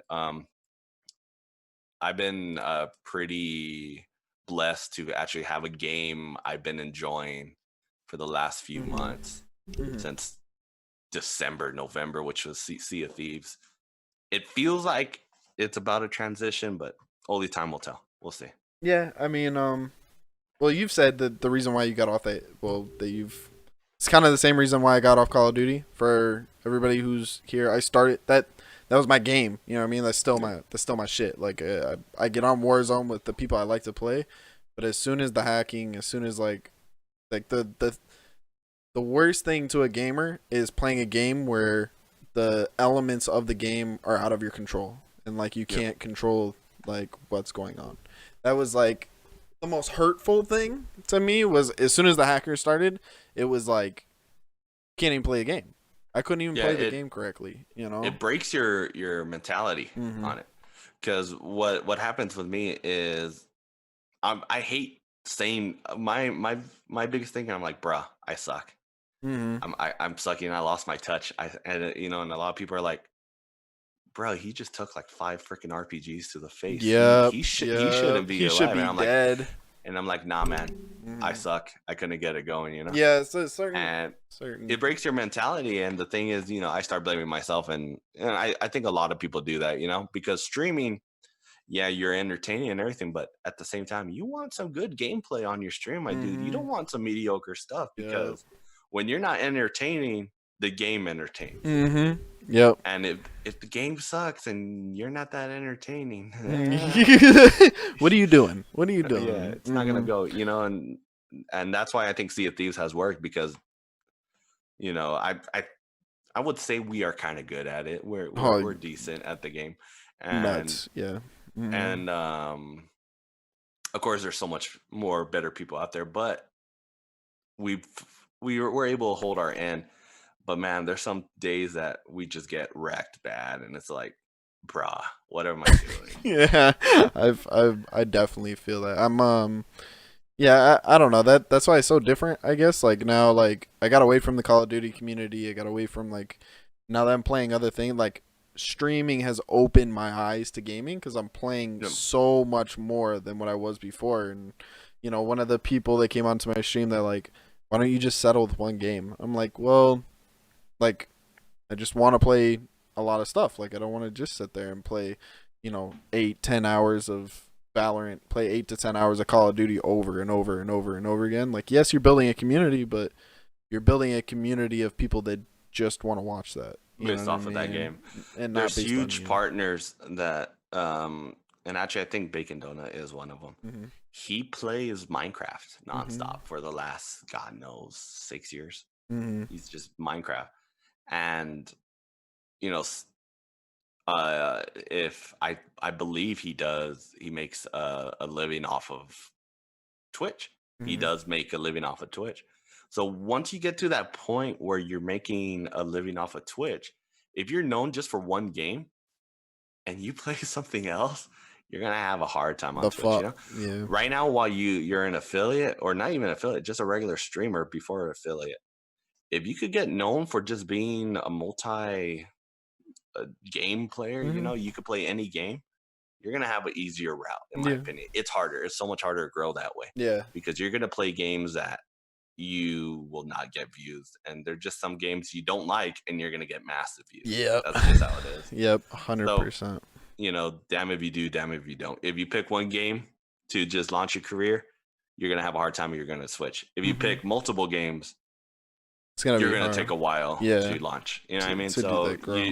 Mm-hmm. you gotta be prepared to pick which grind you want. Yeah, Honestly. the affiliate grind, like, and correct me if this is one of the things that you told me, and one of the things that kind of stuck was like, my affiliate grind was insane, right? Like I was like, get on, get these hours, like get these followers, get my average up, like do all these things, and then as soon as I got to affiliate, there was like a week or two after that I was like, like I did it, you know what I mean? Like I did it, I got it, and then the grind between affiliate and partner It's completely different. is so different because there's nothing like the steps to get to affiliate. Don't get me wrong, they are hard if you're first starting to stream, but they are nothing like partner. Partner is insane. Like the qualifications that you have, and even if you do get those qualifications, it doesn't mean that you're gonna get partnership.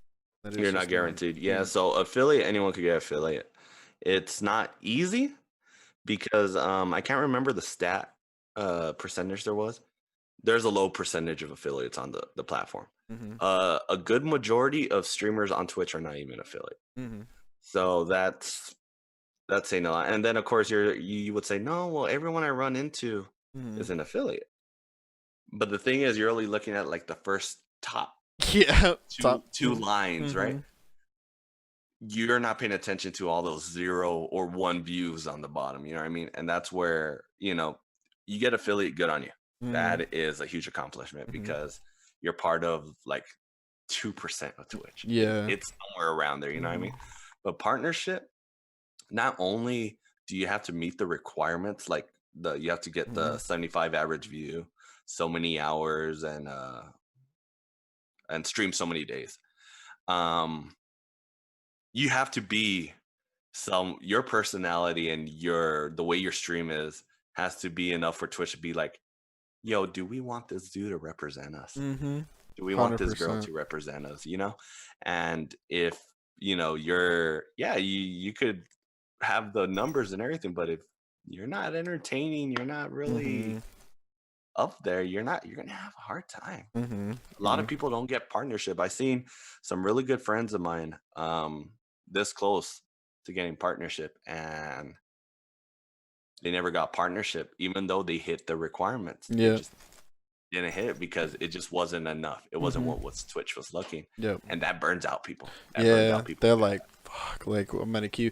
Yeah, there's a guy which shout out, like he's actually my pops watch him. His name is Chewy Cracker, and he's a streamer from the UK, and he tried last year over and over and over. His average was up and everything like that. The thing is that the time frame, which people don't realize, the time frame, there's only 2 times a year that they do. I think it's 2 times a year, but they do their partnership applications, and you send in the application with everybody else who's hit that average. If you go to send your application and you're only hitting 75 views, which is the minimum requirement to be partner, there could be 30 people that are averaging 100 views. They're gonna pick the people that have 100 views over the bare minimum 75. Absolutely. So There's a lot of famous people too that just because they're famous and everything, they're not partnered yeah. Mm-hmm. because frankly they're not that entertaining to watch. You Mm-hmm. just have your name. Mm-hmm. But I think there's a huge one of my favorite is I think it's Sam Whittaker. And a lot of people who don't know Sam Whittaker, he's actually the voice of Darth Maul right now. Okay. Uh-huh. He does the voice and everything. But a lot of people would recognize him. He's the actor who did the main character Deacon in Days Gone. Mm-hmm. And he also played Star Killer in The Force Awakens. Oh, okay. All right. So that guy, him, Okay. he's partnered on Twitch. Interesting. Hella interesting streams. Hella interesting. Uh-huh. I never see him go above 200 views. That's But interesting. crazy. Like Mm-hmm. great streams. And that's what Twitch kind of looks for. They're like, bro, yeah, he only has 200 views, but he could keep them because he's a good streamer, you know? Mm-hmm. And I see a lot of affiliates hitting 1K and Yeah. so on. And Mm-hmm. they're not going to get partnership because just they don't fit what Twitch wants. Exactly. It's hard. You're not gonna, what they say, you could be the juiciest, ripest peach out there, but there's someone out there who hate peaches. Yeah, man. Yep. 100%. That's why I think that's why I enjoy your stream so much, because it's like I watch your stream and I'm like, damn, like it's hella entertaining. Like it doesn't matter if the game's there, like the stream, you keep it entertaining and everything like that. And like for instance, my stream, like I appreciate you telling me that my stream's entertaining when like I don't feel just like you, like I don't feel like that. Like I appreciate you saying that, but I always feel like there's like I could be doing more. You know what I mean? To for my audience and for my community and stuff like that. Which is like weird because Twitch is not the platform to be doing what we're doing right now. Like Right. podcasting is not like platform, but something that I'm passionate about. You know what I mean? Like that's something that I like to do, and this is kind of it. And then when I had told you about like the podcasting, like here on Twitch, you were like, "Dude, that's fucking dope," and I was like, "Yeah, I guess like you know what I mean? Like I think it's pretty entertaining, but you know." It's just weird. You just have to make yourself different than everybody else. You can't be cookie cutter on It's true. You gotta try Twitch. different things. There's some great partners out there, and I like using partners as an example because there's like, okay, well, what are they doing that made them a partner? You know what I mean? There's one partner, and I can't. His name is not coming to mind right now, but he only plays retro games that are over 20 years old. Mm-hmm. That's all they play. Mm-hmm. Yep. Bro, and they will outdo the top Call of Duty player in views. You know what I mean? It's just, at the end of the day, a lot of people don't understand. People aren't going to Twitch to watch the game. If you want to watch a game, you go with YouTube. I'm not gonna lie, you go with YouTube. If you want to watch entertainment or watch a streamer, you go with Twitch. You go for the streamer, not for the game. You know what I mean? The game comes with it. So yeah, it's the stream. It's like it's kind of like watching a late night show. You know what I mean? Like if you want to see the clips from it, then you go to YouTube to watch it. But if you want to watch it, then you actually watch it live, like on whatever network that it is. You know, so absolutely, yeah. It's kind of a crazy thing. So I know that you've kind of mentioned on your streams a little bit, but how into cars are you? Just at a inch. How into cars? I'm not knowledgeable where I could tell you, oh yeah, the proper name of this damn device is a flux capacitor. Nah, I ain't gonna be like that, you know what I mean? But I have quite a bit of experience where I could get any vehicle kind of running, I guess. Okay. So in my family, we own a lot of Jeeps, and we own old Jeeps. Nothing really new. I think the newest Jeep is a 2006. Okay. I own a 2001 Jeep Cherokee, which is it's zombied out. I have zombie stickers. That's awesome. It's lifted, you know, and we done it all ourselves. And then my dad owns an 86 Comanche, which is like one of the first Jeep trucks. Yeah. That bitch has a lot of problems, my dude. One day the radio will go out, and the next day there's no fuel going to the engine. And you're like, brah. And I've always believed on being hands-on, you know, and I think my stream shows that a lot, because I don't like people doing stuff for me. I really hate people doing stuff for me. So again, like my emotes, setting up my stream, I'm not paying someone to do that. Yeah. I could do it. If I don't know how to do it, then by all means I'll get someone else. Same thing with the vehicles. I'm going to try to do it stuff. So I'm pretty good. You know, my Jeep hasn't blown up yet. So I guess I'm doing something right. You know what I mean? I feel that. Yeah, but I'm into more off-roading vehicles. I'm really into off-roading vehicles. I've dabbed a little bit in sport cars, but not enough to be like, oh, have you seen this model with this engine? And I'm like, bro, you're talking 80s. I don't know what the hell you're talking about it. Yeah, Bugatti. You're talking about Bugatti? Bugatti. I know the name. Yeah. Grand Theft Auto, right? Yeah. Yeah. I dabble a little bit. I'm basically the same as you. I'm more of a motorcycle guy than I am a. There you go. And that was kind of, but yeah, it's just, I was just curious because like I've seen you talk. You've also played like Snow Runner and stuff like that, and you've kind of like the enjoyment that I saw on your face of playing Snow Runner. Which, if you guys don't know, it's like it is an off-roading game. You know what I mean? It's you build different trucks and cars and stuff like that, and you off-road. And the enjoyment on Falcon's face playing this game was so intense. Like I couldn't even. I've been told I don't show emotion. So for me to show emotion on a game, yeah, I must really like it, my dude. Okay. Which it was like, you know, that's why I had to ask. I was like, man, like he looks like he's really, because we do it in real life. We do that in real life. So out here in West Texas, we have desert dunes, my dude. Desert. It's like you're in Dubai. That's the kind of desert dunes we got out here. So you know, a lot of these other people, they're like, yeah, we off-road on rocks. Yeah. And I'm like, you've never off-road in 4 feet of loose sand, my dude. You don't know that feeling. And I've been in situations, it's 2 a.m. and my buddy runs right into a bush, and he has dug himself 3 feet in, and we're like, we only got 1 strap and 3 vehicles. Let's get this bitch out.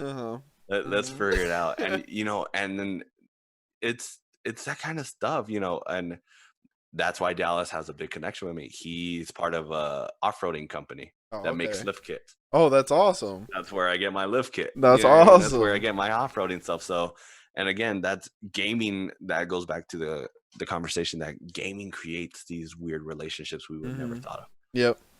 I got a hookup for my freaking vehicles. You know what I mean? It's badass. You know, I've learned stuff. I've broken a lot of stuff, and I Uh-huh. regret it. Mhm. But to this day, I'm happy where it is. And Snow Runner just goes back down to two basic things: the simple things of gaming. You know, you don't need a lot in a game to enjoy it. Mhm. If it has the basics and it's fun, it's fun. Yeah. And then it just reminds me of off-roading. Right now during this COVID stuff, we're not allowed to go off-roading. Mhm. They've closed the dunes. They've closed that. If they Mhm. catch you, you get fined. And I'm like, bruh, I'm broke. I can't afford Yeah, that. I can't be. You Yeah, know, I feel I that. had, if I had that, Dr. Disrespect money, then I'll be off-roading every day paying fines. Mhm. I don't care. But now, it's better stay home and then hopefully, as soon as this ends, we'll be back off-roading. I've always told my girlfriend I want to make a streaming backpack. Mhm. That's always been in the back of my head. There's been several streamers I watch, and I looked into it, and it's expensive. Mhm. Not Yeah. only to build it, but to maintain it, Mhm. because you have monthly bills you got to pay for it. But I'm like, bro, if I could integrate that with off-roading, Yeah. You oh be hooked. You man, be gone, I'll be dog. hooked. Like, all right, guys, we're back to the 30th day of off-roading out here. Yeah, That's what I'll be doing, my dude. my so if you have the opportunity, which because I'm gonna everybody who comes on here, I'm gonna ask them, the same question. Where would you like to see yourself within streaming? Where would you like to see yourself in the next 5 years? Next 5 years, I really want it to take off more. Where the reason I want it to get to a point where it could help me start supporting me and my family. Mhm. I would really love that. That's a dream.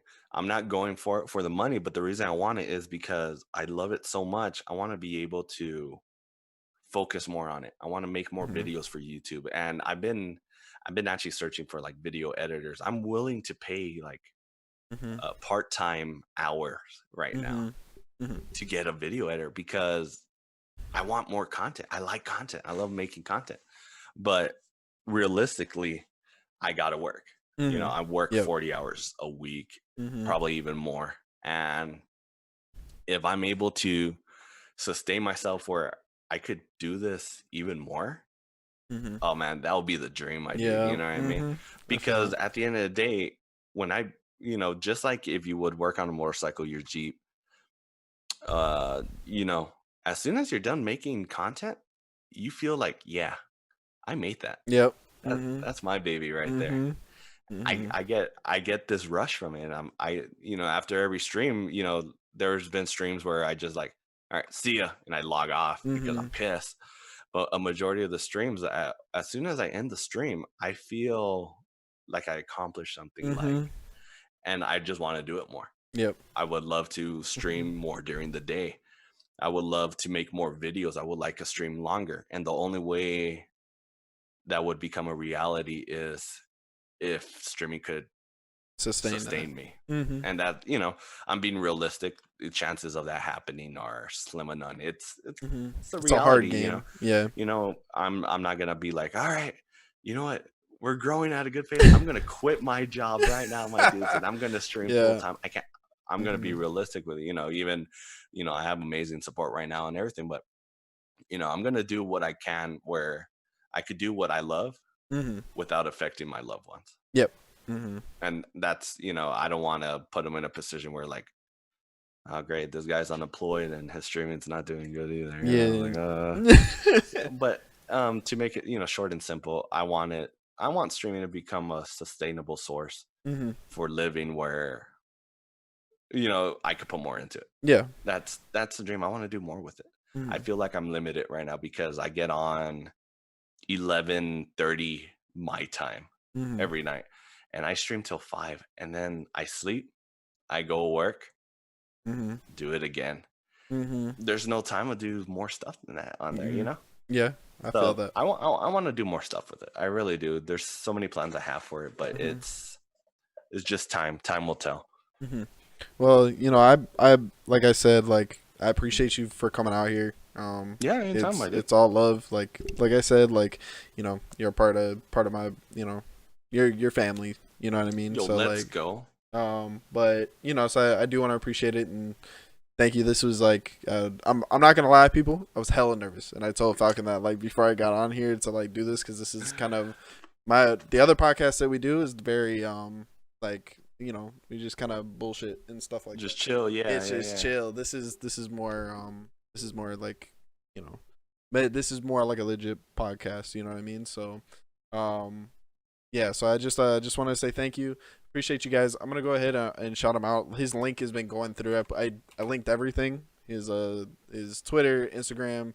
I hit his YouTube up and his Twitch. Like if you guys Yo, here, I appreciate that, my dude. yeah, like I did what I could. Like you know he really is. He's an amazing content creator and big reason why I'm streaming as much as I do.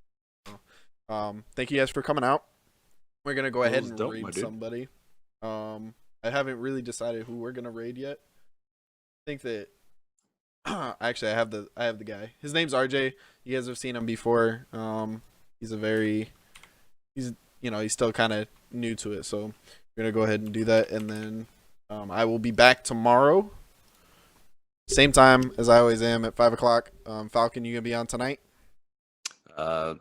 Probably not. I think I'm gonna stop. Oh, you're just gonna stop? Like the 5:11 was the day, right? Yeah, I'm gonna be freaking on, man. You know, like a stupid question is that. So yeah, so definitely if you guys are up and you guys please go over there and check him out. He definitely appreciate that, my dude. So